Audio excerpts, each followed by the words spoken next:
నా జీవితం, నా వయసు అంతా గడిచిపోతుంది. But I don't see any change, I don't see any movement, I don't see any blessing, I don't see any enlargement in my life. ఇట్లాంటి పరిస్థితులు ఎలాగా నమ్మగలుగుతాము? సొంత చేతులతో తీసుకున్నాయా? Should I take it up? నేను ఈ ప్రయత్నము, నా ప్రయత్నం చేద్దామా? ఇంకా దేవుని పైన ఆధారపడటము ఐ డోంట్ సీ ఎనీ వే.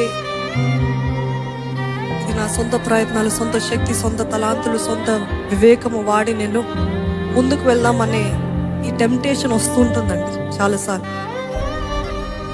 ఇట్లాంటి పరిస్థితులు ఏం చేయమంటారు? ఏం చేయాలంటే ఆ టెంప్టేషన్ ఎదిరించాలి. Can you say, lord I trust you lord, నేను నిన్ను నమ్ముతాను ప్రభా, నువ్వు ఏది చేసినా నా జీవితానికి మేలే చేస్తావు అనే నమ్మకం ఉందా? నిన్ను నమ్ముతాను ప్రభా, నీవే నా ఆధారం. నువ్వు నాకు జవాబు ఇచ్చేంత వరకు నేను నిన్ను విడిచిపెట్టను. నా సొంత ప్రయత్నాలు కాదు, నా సొంత శక్తి కాదు, నా సొంత తెలివితేటలు కాదు Prabha. But even though I do not see anything, I will keep on hoping. విశ్వాసము, నిరీక్షణ నేను కాపాడుకుంటాను.